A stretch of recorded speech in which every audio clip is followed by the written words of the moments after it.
रुपया घेतला उद्या सकाळी फाशी घेतो, नाही घेतली ते दोन बापाच्या आवला ते बियातच फरक. या घेतला उद्या सकाळी फाशी घेतो, घेतला उद्या सकाळी फाशी घेतो. मी उद्या सकाळी टोकाचा निर्णय घेतो. मनोज जरांगे पाटील यांचे धक्कादायक विधान. संपूर्ण महाराष्ट्रातील मराठा समाज प्रचंड चिंतेत. 30 मेला मनोज जरांगे पाटील आंदोलन करणार होते, पण त्याआधी प्रसाद लाड आणि मनोज जरांगे पाटील यांच्यात बैठक झाली. त्या बैठकीत असं काय घडलं की ज्यामुळे थेट जरांगे पाटील यांनी थेट अत्यंत टोकाचं वक्तव्य केलं? अचानक याच्यात असं काय घडलं की ज्यामुळे संपूर्ण मराठा समाजाची चिंता वाढली? मग आता जरांगे पाटलांनी असं पाऊल जर उचललं तर आता 30 मेला नेमकं काय होणार आहे? यात आंदोलन होणार का? बैठकीमध्ये ज्या मुद्द्यांवर चर्चा झाली त्यावर सरकारने आज काय निर्णय घेतला?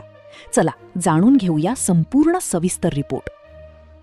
मराठा बांधवांसाठी जीवाची बाजी लावणारे संघर्ष योद्धा मनोज जरांगे पाटील यांनी जेव्हा एक वाक्य वापरलं तेव्हा मराठा बांधवांच्या काळजाचा ठोका चुकला. ते वाक्य होतं की उद्या मी माझं जीवन संपवणार. आता खरं तर त्यांनी असं टोकाचे बोलणं हे ऐकून सगळ्यांनाच एक धक्का बसला होता. पण मग त्यांनी अशी टोकाची भाषा का वापरली? नेमकं अचानक असं काय घडलं?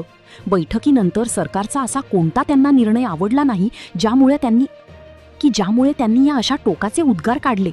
पडद्यामागे नेमकं काय घडते की ज्यामुळे जरांगे पाटलांनी असे उद्गार काढले? टप्प्याटप्प्याने आपण समजून घेणार आहोत. पहा, आपल्याला माहीत आहे की कोणतंही वादळ यायचं असेल तर त्या वादळाआधी एक शांतता असते. आता खरं तर मराठा आरक्षणाच्या प्रश्नासाठी जरांगे पाटील मुंबईमध्ये दाखल झाले होते. तेव्हा सरकारने GR त्यांच्या हातात देत खूप मोठा विजय त्यांचा झाला होता, पण त्याची अंमलबजावणी अजून होत नव्हती. त्यामुळेच मनोज जरांगे पाटील यांनी 30 मे रोजी पुन्हा एकदा व्यापक आणि तीव्र आंदोलन करण्याचं जाहीर केलं होतं. त्यांच्या या एका घोषणेने मंत्रालयाच्या 7व्या मजल्यापासून ते दिल्लीच्या राजकीय वर्तुळापर्यंत सर्वत्र खळबळ उडाली. प्रशासकीय यंत्रणा आणि सत्ताधारी पक्षाची यामुळे प्रचंड कोंडी झाली असल्याची चर्चा राजकीय वर्तुळात रंगू लागली. नेमकी ही कोंडी का झाली होती त्यामागची पार्श्वभूमी समजून घेणे गरजेचे आहे. राज्य सरकारने यापूर्वी मराठा समाजाला कुणबी प्रमाणपत्रे वाटप करण्याची प्रक्रिया सुरू केली होती, ज्यासाठी न्यायाधीश शिंदे समितीची स्थापना करण्यात आली होती. सुरुवातीला या प्रक्रियेला प्रचंड वेग होता. हजारो कुटुंबांना त्यांचे हक्क मिळत होते. परंतु मध्यंतरीच्या काळात या कुणबी दाखल्यांच्या वितरणाचा वेग कमालीचा मंदावला. लाखो नागरिकांनी रीतसर अर्ज करून जुने पुरावे सादर करूनही त्यांना प्रशासकीय पातळीवर लालफितीच्या कारभाराचा सामना करावा लागत होता. हक्काचे प्रमाणपत्र हातात मिळेनासे झाल्यामुळे समाजात एक सुप्त असंतोष निर्माण होत होता. हीच ती नाडी होती जी मनोज जरांगे पाटलांनी ओळखली. त्यांनी थेट इशारा दिला की जर प्रशासनाने आपली गती सुधारली नाही तर 30 मे पासून पुन्हा एकदा उपोषणाचे हत्यार उपसले जाईल आणि सरकारला यावर जाब द्यावा लागेल. मुद्दा हा आहे की मग जरांगे पाटील यांनी टोकाचे शब्द का वापरले? आणि जरांगे पाटलांनी जर असा निर्णय घेण्याचे ते जर बोलू लागले तर मग त्या चळवळीचा काय होणार जी त्यांनी उभी केलीये? संपूर्ण मराठा बांधवांच्या भविष्याचा काय होणार? अशा प्रकारचे प्रश्न विचारण्यात येणार होते. पण याला कारण ठरला एक नवीन कॅरेक्टर, एक व्यक्ती ज्याचा प्रवेश यामध्ये झाला, ज्यांनी आंदोलनाच्या हेतूवरच प्रश्नचिन्ह निर्माण केलं.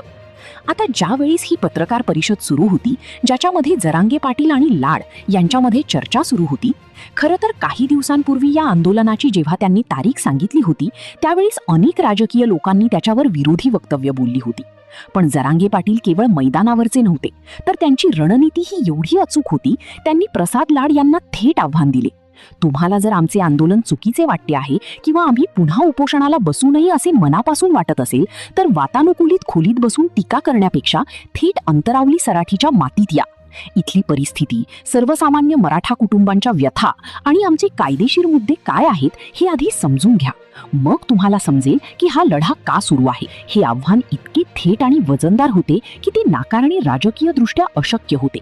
आणि याच आव्हानातून एका अशा अभूतपूर्व भेटीची पार्श्वभूमी तयार झाली, ज्या भेटीकडे संपूर्ण महाराष्ट्राचे डोळे लागले होते. आता याच बैठकीमध्ये जरांगे पाटील तो टोकाचा शब्द बोलणार होते आणि ज्याने सगळीकडे चर्चा होणार होती. पण ते का बोलले, त्याच्यामागे कारण काय होतं, पडद्यामागे कोणाचा हात होता, हे सगळं उघडकीस येणार होतं. खरं तर तो दिवस उजाडला ज्या दिवशी भाजपचे आमदार प्रसाद लाड थेट मनोज जरांगे पाटील यांच्या भेटीसाठी दाखल झाले. दोन टोकाचे विचार, एका बाजूला सत्ताधाऱ्यांचे प्रतिनिधित्व करणारे आमदार आणि दुसऱ्या बाजूला समाजाच्या हक्कासाठी लढणारा आंदोलक. यांच्यातील संवादाची सुरुवात कमालीची नाट्यमय होती. सुरुवातीला ज्यांच्यामध्ये तात्विक मतभेदांचे मोठे वार झाले होते, त्याच दोन व्यक्तींमध्ये आता संवादाची गळाभेट पाहायला मिळत होती. प्रसाद लाड यांनी अत्यंत मुत्सद्दीपणे चर्चेची सुकाणू हाती घेत सरकारने आतापर्यंत मराठा समाजासाठी काय काय कायदेशीर निर्णय घेतले आहेत याची आकडेवारी मांडण्यास सुरुवात केली. त्यांनी स्पष्ट केले की राज्याचे मुख्यमंत्री आणि उपमुख्यमंत्री देवेंद्र फडणवीस यांनी समाजाला न्याय देण्यासाठी ऐतिहासिक पावले उचलली आहेत. ते पुढे म्हणाले, मी इथे केवळ एक लोकप्रतिनिधी म्हणून आलेलो नाही, तर मुंबईच्या एका कामगार कुटुंबात जन्मलेला या मातीचा आणि समाजाचा एक सर्वसामान्य कार्यकर्ता म्हणून आलो आहे. मनोजदादा जे काम करत आहेत ते समाजाच्या हिताचीच आहे आणि माझेही उद्दिष्ट तेच आहे. या संवादादरम्यान एक अत्यंत धक्कादायक आणि अनपेक्षित वळण आले. चर्चा इतकी भावनिक आणि सलोख्याची झाली की आमदार प्रसाद लाड यांनी एका टप्प्यावर असेही विधान केले की जर समाजाच्या या न्याय्य मागण्या वेळेत पूर्ण झाल्या नाहीत तर ती स्वतः मनोजदादांच्या खांद्याला खांदा लावून उपोषणाला बसण्यासही मागे पुढे पाहणार नाहीत. एका सत्ताधारी आमदाराने आंदोलकाच्या सुरात सूर मिसळल्यामुळे राजकीय विश्लेषकांच्या भुवया उंचावल्या. पण हा सलोखा केवळ वरवरचा होता की त्यामागे काही वेगळी गणिते होती? कारण याच संवादाच्या दुसऱ्या बाजूला मनोज दारांगे पाटलांच्या मनातील एक मोठी खदखद आणि वेदना बाहेर पडायची अजून बाकी होती. कथा जितकी सरळ दिसते तितकी ती कधीच नसते. जेव्हा एखादा माणूस यशाच्या शिखरावर पोहोचत असतो आणि त्याला जनमानसाचे अथांग प्रेम मिळत असते, नेमक्या त्याच वेळी त्याच्या प्रतिमेला तढी देण्याचा खेळ सुरू होतो. मनोज जरांगे पाटील यांच्या बाबतीतही तेच घडत होते. आरक्षणाचा हा लढा 90% यशस्वी झाला होता. लाखो कुटुंबांना त्याचे फायदे दिसत होते. पण उरलेल्या 10% लढाईला खीळ घालण्यासाठी पडद्यामागून काही वेगळीच सूत्रे हलवली जात होती. या संपूर्ण प्रकरणात एका अशा व्यक्तीची एंट्री होते ज्याने थेट मनोज जरांगे पाटलांच्या प्रामाणिकपणावरच आणि नैतिकतेवर बोट ठेवले. ते नाव होते बारस्कर महाराज. या बारस्कर महाराजांनी अचानक माध्यमांसमोर येऊन मनोज जरांगे पाटलांवर अत्यंत गंभीर स्वरूपाचे आरोप करण्यास सुरुवात केली. त्यांनी असा दावा केला की जरांगे पाटलांनी या आंदोलनाच्या आडून मोठ्या प्रमाणावर आर्थिक गैरव्यवहार केला आहे. तसेच त्यांनी सुमारे 27 एकर जमीन खरेदी करून ती इतरांना वाहायला दिली आहे. हे आरोप जेव्हा समोर आले तेव्हा समाजमन संभ्रमात पडले. मात्र बारस्कर महाराजांची एकूणच देहबोली, त्यांची विधाने आणि त्यांची वेळ पाहता ते एक आध्यात्मिक मार्गदर्शक कमी आणि एखाद्या विशिष्ट राजकीय अजेंड्यासाठी काम करणारे व्यक्ती जास्त वाटत आहेत, अशी शंका सामान्य जनतेच्या मनात उपस्थित होऊ लागली. असे बोलले जात होते की हा जरांगे पाटलांच्या प्रतिमेला कलंकित करण्याचा एक पूर्वनियोजित कट होता.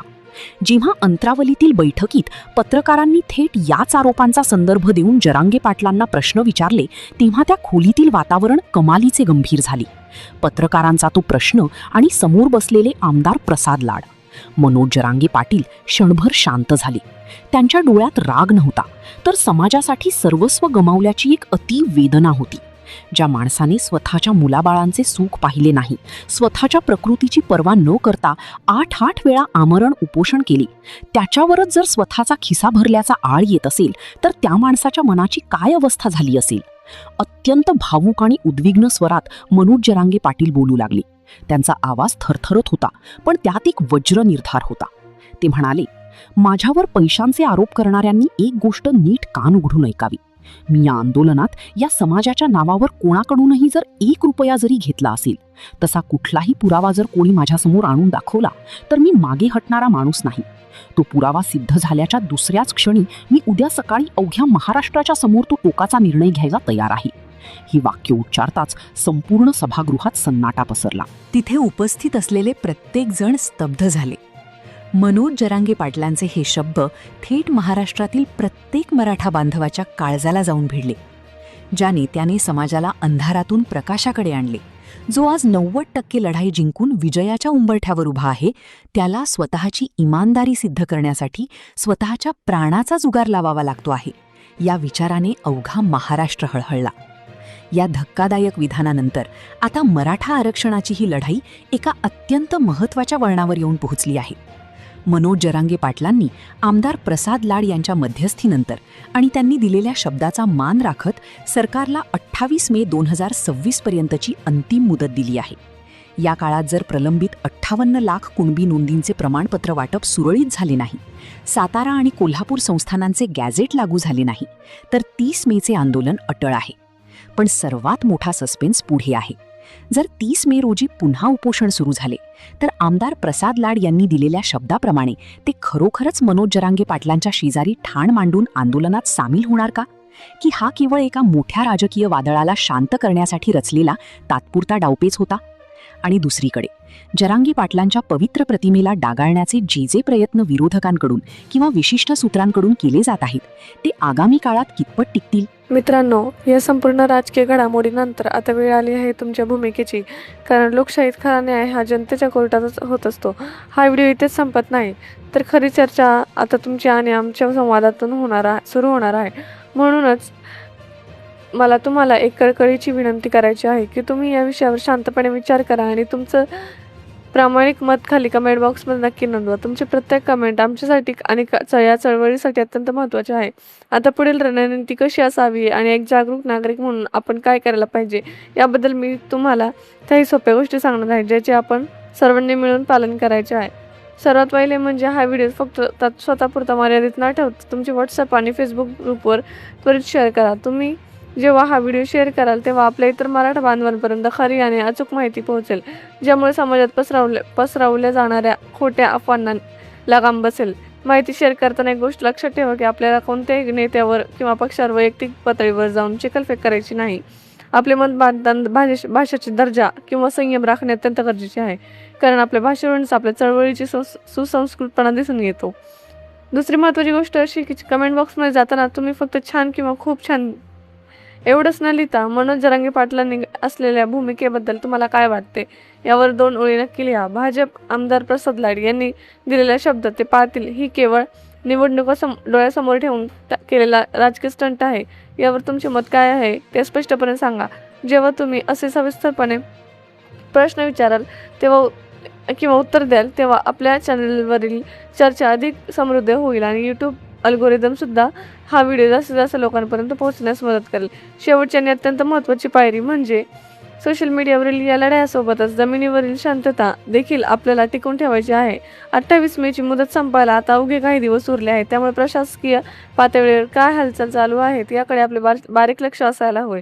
जर 30 मे रोजी पुन्हा आंदोलनाची वेळ आलीच तर आपल्याला अत्यंत शांततापूर्व आणि संदशीर मार्गाने त्यामध्ये सहभागी व्हायचा आहे. कोणत्याही प्रकारच्या हिंसेला किंवा चिथावणीला बळी पडू नका. चला तर मग आत्ताच खाली जा आणि कमेंट करा, व्हिडिओला लाईक करा आणि चॅनलला सबस्क्राईब करा. नसाल केलं तर आता सबस्क्राईब करा. अशाच निर्भीड विश्लेषण